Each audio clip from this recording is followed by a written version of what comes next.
지역에서 발생했던 사건들입니다. 네, 근데 이쪽 청소년 범죄 이쪽에 네. 관심을 어떻게 해서 갖게 되셨나요? 우선은 뭐 대부분의 변호사가 그렇습니다. 이제 변호사 자격을 취하면 어깨뽕이 막 올라가가지고 나도 이제 돈 벌 거다. 그렇죠. 부귀영화를 누리겠다. 뭐 이렇게 되는데요. 우연찮게 이제 그 청소년법률지원센터에서 한번 와서 같이 일했으면 좋겠다라는 뭐 요구가 있었고요. 있었고 굳이 좀 개인적인 기억하고 좀 연결을 시키면 제가 초중 고등학교를 다니면서 거의 대부분 꼴등을 했습니다. 공부를 참 지겹도록 못했고요. 진짜 꼴등? 고등학교 때 뭐 말씀을 드리면 271명 중에 267등 뭐 이렇게 했습니다.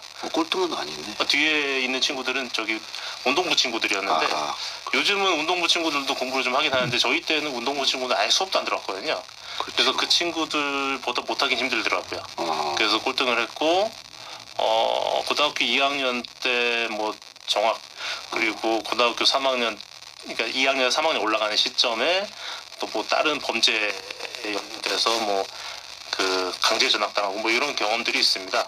그래서 제가 강제 전학이면 거의 퇴학 수준인데.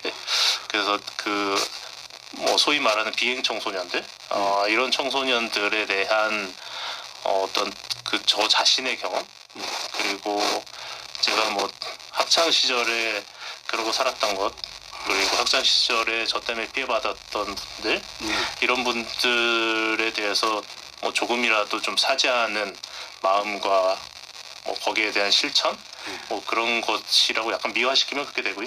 근데 어쨌든 본인이 비행 청소년이었네요. 그렇죠. 그래서 아니 그러니까 이게 사실 이게 좀 그게 뭐 이게 조폭 이런 건 아니고요. 그냥 공부를 지겹도록 안 했고 좀 싸움을 했고 뭐 이 정도입니다. 그렇죠. 그런 경험 때문에 좀 더 끌리지 않았나?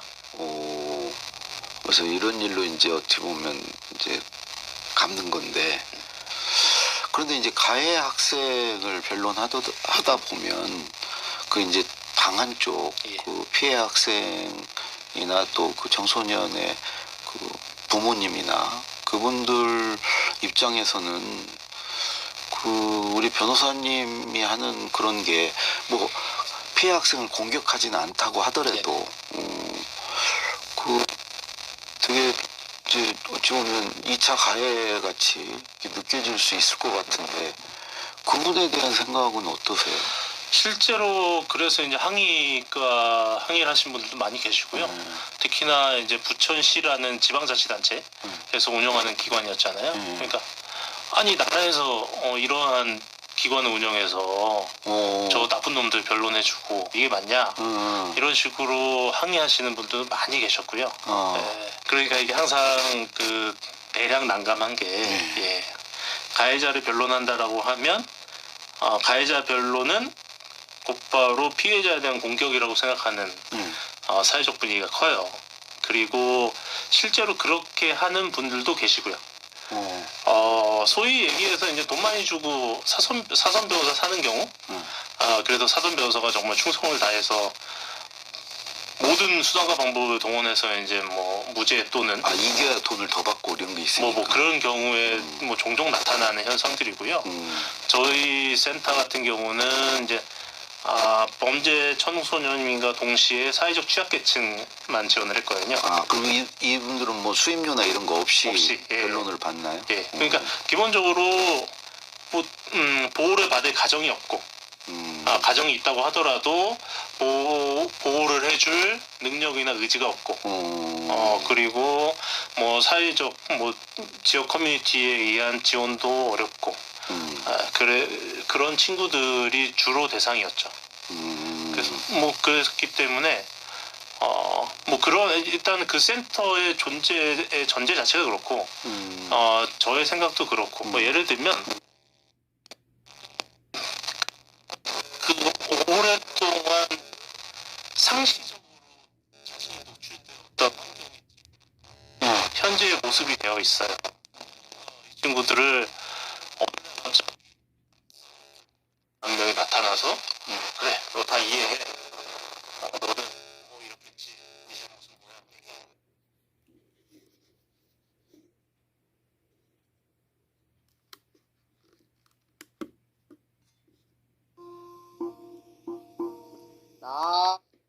그러지 못합니다. 그렇죠. 예, 결과천선하기가. 그렇죠. 예. 그렇기 때문에 뭐 변론 해주고 나도 뭐 제가 아예 변론을 받고 나서 뭔가 깨달음이 있나 뭐 깨달은 게 뭐 변한 게 있나 뭐 생각해보면 없는 것 같기도 하고 뭐 그래요. 근데 정말 개 중에 바뀌는 친구들이 있습니다. 바뀌는 친구도 있고 있는데 이런 친구들을 제가 굳이 유형화시켜서 얘기를 해보면 네. 경찰에서 수사받고 법원에 재판받는 과정에서 본인이 잘못한 것에 대해서 합당하게 조사를 받고 거기에 대한 처벌을 받았다라는 걸 느끼는 친구들. 그거는 뭐냐면 흔히 이제 이 친구들이 간혹 이렇게 하는 얘기들이 아 나도 뭐 누구네 아빠 누구네 엄마처럼 이렇게 있는 집에 태어나서 비싼 변호사 쓰고 했으면 나 소년 안 갔을 텐데 뭐 이런 얘기들 많이 해요. 근데 어쨌든 그 과정 속에서 뭐 제가 됐든 누군가가 됐든 충분한 조력을 받고 그 속에서 자기가 정당한 수사를 받고 정당한 재판을 통해서 정당한 처벌을 받았다라고 생각하는 지은 죄에 상응하는 그렇죠. 예. 정도의 그거를 근데 그 수준과 상관없이 그 과정이 중요해요. 예, 과정에서 뭐 자기가 이제 자기의 그 권리가 제대로 보장받지 못했다라고 생각한다고 하면 처벌이 약하게 나온다고 하더라도 이 친구들은 그 처벌을 수용하지 못합니다. 근데 어쨌든 그 결과를 자기가 수용하는 친구들 같은 경우는 자기 한 행동을 반성을 하고 처벌이 끝났을 경우에 태도가 바뀌는 경우가 많이 있습니다. 그래서 어쨌든 그 과정을 제가 이끌어주고 그 과정의 결과로서 거기에 그 변호사님의 역할이 있겠네. 그렇죠. 그래서 이 친구들에게 변하는 모습이 나타났을 때 많은 보람을 느꼈는데 제가 아까 말씀드렸듯이 이러한 행위가 청소년 문제, 청소년 범죄 문제 이런 것을 궁극적으로 해결하는 데 도움이 된다.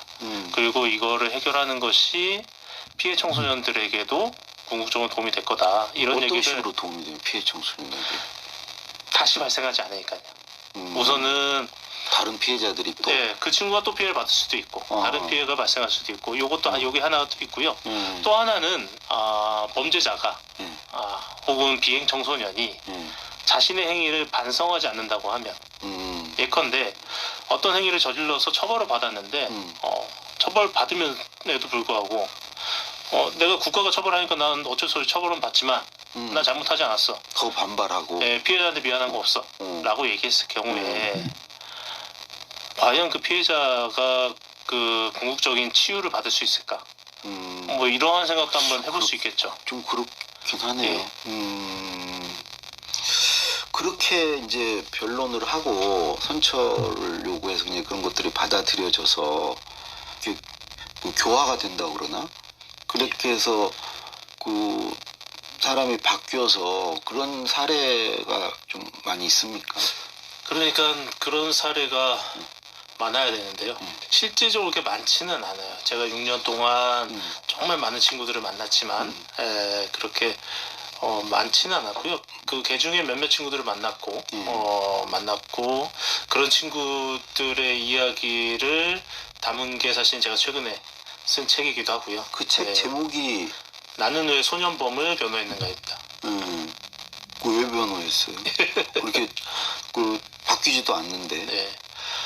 우선은 바뀔 걸 기대하고 변호한 부분도 있고요. 또 하나는 바뀌든 안 바뀌든 사실은 바뀌든 안 바뀌는 것 변화가 되는 것이 매우 중요하지만 그 경험을 하게 하는 것 그 경험이라고 하는 것은 이 조사 과정 속에서 학폭위도 마찬가지고, 일반 형사 처벌도 마찬가지고, 그 조사 과정 속에서 단지 그냥 휘몰아치는 그 제도적인 흐름 속에서 방어하거나 그게 아니라, 그 안에서 좀 여유를 가지고 내가 한 행위를 돌이켜보던지, 내가 진짜 잘못한 건지 아닌지 억울한지 아닌지 숙고해 볼 수 있는 숙고를 기회. 해보고 상대방은 어떤 피해를 발생했는지 이런 걸, 그러니까 자신의 행위를 객관적으로 돌아보고 스스로 반성할 수 있는 기회를 그 변호사가 그런 주는 역할을 거. 해주는 예, 거예요. 주는 거. 그 과정이 필요하다라고 생각을 했고요. 예, 그럴 수 있겠네. 뭐 객관적으로 네. 볼 수 있는 네. 기회가 되겠네. 그렇죠. 그 보니까 이제 청소년 행동 뒤에는 반드시 어른이 있다. 예. 모든 위기 청소년 뒤에 위기 사회가 있다. 이런 얘기를 하고 싶으셨나 봐요. 이 책을 통해서. 예, 그렇습니다. 이 말을 뒷받침하는 뭐 구체적인 사례 같은 게 있으면 좀 소개를 해주시죠. 그러니까 만났던 친구들 뭐 여러 친구들이 있죠. 여러 친구들이 있고 아버지가 저랑 동갑이었는데, 예. 예, 저는 지금 큰애가 11살인데요. 그 친구가 만난 지가 벌써 뭐 한 3, 4년 됐으니까, 그때 이제 그 친구는 중학교 3학년이었고요. 근데 그 친구의 형제가 5명인가 6명인가 그랬습니다. 아버지가 뭐 엄마와 이혼하고 결혼하고 해서 3명의 엄마를 만나면서, 배다른 형제. 예, 뭐 아이를 많이 낳으셨고, 최종적으로는 그 당시에는 이미 베트남에 가셔서 베트남에서 또 다른 분과 결혼해서 거기서 또 자녀를 출산하셨고, 그 한국에 있는 자녀들은 다 그냥 방치되어 있는 예, 상황이었던 친구가 있었고요. 이 친구가 여학생이었는데 예. 엄청나게 폭력성이 강했어요. 그 외부 그 거의 밖에 나와서 살았는데, 밖에 나서 살면서 엄청나게 폭력성이 강해서 뭐 술 마시고 지나가다 행인이랑 싸우고, 경찰이 출동하면 경찰이랑 싸우고, 그리고 경찰이랑 싸우고 나면 무조건 경찰이 자기를 강제추행했다라고 또 주장하기도 하고, 뭐 이런 복잡한 행동하는 친구였고, 심지어 뭐 자해 성향이 있어가지고 그 친구 이제 허벅지 보면 허벅지가 전부 다 흉터들이고 이런 친구들이 있었는데, 이 친구는 사실은 제가 처음 만났을 때 감당이 안 됐습니다. 특히나 이제 제가 성별이 남성이다 보니까 뭐 성별이 다른 부분도 있긴 하지만 여성에다가 그런 폭력 성향이 있고 자해 성향도 있고 그러다 보니까 감당이 안 됐었는데, 이 친구는 아주 다행인 거는 지역에서 청소년 활동을 하는 어떤 그 상당히 대단한 활동가가 한 분 계셨어요. 그 활동가가 계속 사례 관리를 하던 친구였고, 무슨 관리요? 사례 관리라고 합니다. 예, 어떤 그 청소년 활동하시는 뭐 활동가가 특정 청소년과 이제 관계를 형성을 하고 라포 멘토 같은 역할을 그렇죠. 해주는 거예요. 예, 이거를 이제 고전에 사례 관리라고 하는데, 사례 관리를 해오던 청소년이었고, 그래서 이 청소년이 사고를 세게 쳐가지고 제가 이제 변론을 해주면서 저조차도 감당이 안 돼서 그 청소년 활동가랑 같이 협업을 해서 상담을 하고 뭐 사건 분석을 하고 할 때 항상 같이 했습니다. 항상 같이 해서 뭐 저는 법적으로도 분석을 해주고 뭐 여러 가지 얘기를 해주는데, 그 옆에서 그 청소년 활동가가 상당히 많은 도움을 줬죠. 그렇게 하고 나서 그 재판을 받는 날, 소년 재판을 받으면 그 자리에서 판결이 나옵니다. 일반 형사 재판은 끝나면 뭐 한 달 정도 후에 선고일이 잡히잖아요. 근데 소년 재판은 그 자리에서 선고가 나오는데, 이 친구의 내용으로 봤을 때는 상당히 좀 높은 처분, 그러니까 좀 격리되는 처분이 나올 가능성이 큰 사안이었고, 또 하나는 보호할 가정이 없었어요. 예, 돌아갈 가정이 없었기 때문에 그런 경우는 더 소년원에 더 높죠. 가게 되죠. 예, 판사님 입장에서는 얘를 돌려보낼 곳이 없네? 라고 생각했을 경우에는 돌아갈 때도 없는 것도 억울한데 그것 그렇죠. 때문에. 그러면 뭐 어디 좀 시설로 가야겠네 이렇게 생각할 수가 있는데, 이 친구는 그렇게 하고 그 청소년 활동가가 특별히 허가를 받아서 법정안에 와서 진술도 했고 하면서 우리 기관에서 꾸준히 이 친구를 보호하고 상담하고 진행을 하겠다. 그렇게 하고 이 친구도 많이 반성을 하고, 그렇게 해서 그 기관에서 보호를 받는 조건으로 격리되지 않는 처분이 나왔는데, 이 친구 사건을 진행하면서 한 2-3달 이 친구랑 관계를 맺었는데, 그 관계 속에서는 이 친구 언제나 상당히 단단한 듯한 느낌이 받는 친구였어요. 어떤 마음이? 뭐 마음도 잘 열지는 않고요. 언제나 좀 센 척하고, 아, 시니컬하고 뭐 이런 친구였는데 그 처분, 그러니까 격리되지 않는 처분을 받고 나오면서 이제 그 앞에 있는 신부관한테 향후 절차를 상담을 짧게 받고 이렇게 복도로 나오거든요. 복도로 나오자마자 갑자기 이 친구가 엉엉 울기 시작을 해서, 그런 예, 보호를 받은 경험이 처음이었나? 처음이었던 거죠. 그러면서 그 청소년 활동가를 부여잡고 진짜 그 돗대기 시장 같은 소년 법원 앞에서 한동안 펑펑 울었던 친구가 있는데요. 이 친구 같은 경우는 정말 그렇게 어마무시하게 비행을 저지르고 다녔음에도 불구하고 그리고 돌아와서는 보호할 가정이 없으니까 여전히 외부에서 뭐 자취 생활을 함에도 불구하고 그 이후에 전혀 비행을 저지르지 않았습니다. 그래요. 예. 그래서 이 정도로 그 친구가 자기가 수사받고 재판받는 과정 속에서 자기가 의지할 수 있는 어른, 자기가 그토록 혐오하고 증오했던 신뢰하지 않았던 어른 중에도 내가 의지할 수 있는 어른이 있다라는 것을 느꼈던 것 같고 그런 과정 속에서 본인이 정말 크게 잘못했다라는 거를 본인이 깨달았고 그래서 나한테는 진짜 소년 갈 정도의 무거운 처벌이 나올 거다라고 예상도 했던 것 같고 그럼에도 불구하고 판사님이 자기를 이해해줬고 자기 환경을 믿어줬고 그런 여러 가지 결과가 합쳐져서 뭐 그런 그 격리되지 않는 처분이 나왔을 때 이 친구가 이제 감동을 하고 그 감동이 저도 감동이 되네. 예, 감동이 이제 제가 좋아하는 표현은 아닌데 교화로 이어진 이런 케이스가 좀 생각납니다. 아니 근데 하나 궁금한 게 나쁜 환경이라고 그랬는데 그 어떤 환경들이 나쁜 환경인가요? 나쁜 환경을 이야기하기 시작을 하면요. 뭐 스펙타클하죠. 예. 일단 뭐 가난하고 이런 것도 나쁜 환경에 해당하나요? 그러니까 저희가 아주 식상한 표현으로 가난해도 뭐 화목한 가정도 있을 수 있다라고 하는데 우리나라가 경제적으로 어려운지만 화목한 가정을 유지할 수 있을 정도의 그렇게 여유가 있지는 않은 것 같습니다. 상당히 많은 경우에 아니면 제가 경제적으로 어려우면서 화목하지 않은 가정만 봤을 수도 있긴 하겠지만 그런 경우도 있고요. 그냥 단지 부모가 방임하는 정도라고 하면 괜찮은데 부모가 폭력을 쓰거나 학대를 하고 근데 제가 봤던 케이스 중에는 어떤 케이스가 있었냐면 누나하고 남동생하고 사는데 남동생은 집을 나왔어요. 아버지의 폭력에 시달리다가 집을 나왔고 누나는 이미 저 20살 그때 20살이었을 겁니다. 성인이 돼서 일을 하고 있는데도 아버지랑 같이 살면서 계속 학대를 당했고 그러다가 어느 날 또 아버지한테 누나가 폭행을 당하고 울면서 누나가 동생한테 전화를 하니 근데 동생도 이제 컸잖아요. 컸으니까 동생이 순간 흥분해서 오토바이 타고 집에 쳐들어가서 아버지를 막 구타하는 사건이 있었어요. 구타하는 사건이 있어서 이제 아버지가 형사고소를 해가지고 재판을 받은 이런 케이스였는데 뭐 그때 뭐 사건 내용 어마어마합니다. 어마어마한데 그때 그 아버지의 발언이 정말 재판정에서 발언이 전 지금도 잊을 수 없는데 뭐라고 얘기했냐면 판사님도 이제 좀 어이가 없는 거죠.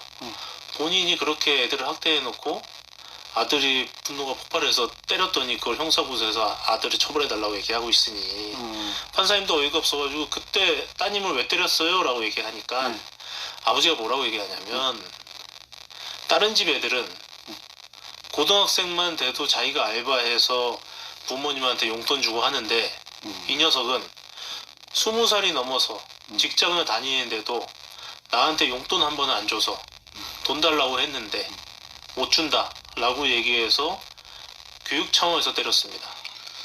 참 여러 우리 사회에 이런 어른도 있고 저런 어른도 있고 그런데 오늘 이제 시간이 다 됐는데 그 요즘에 이제 그 더 글로리 뭐 이런 드라마도 있고 그래서 청소년 범죄 이 문제가 뭐 하여튼 우리 사회적 관심사잖아요. 네네. 그래서 내일 하루 더 모시고 네. 이 부분에 대해서 더 좀 해결 방법은 없는지 말씀 좀 들어보도록 하겠습니다. 오늘 말씀 고맙습니다. 네, 감사합니다. 위기 청소년을 6년간 변호하고 그 경험을 나는 왜 소년범을 변호했을까라는 책에 담은 김광민 변호사였습니다.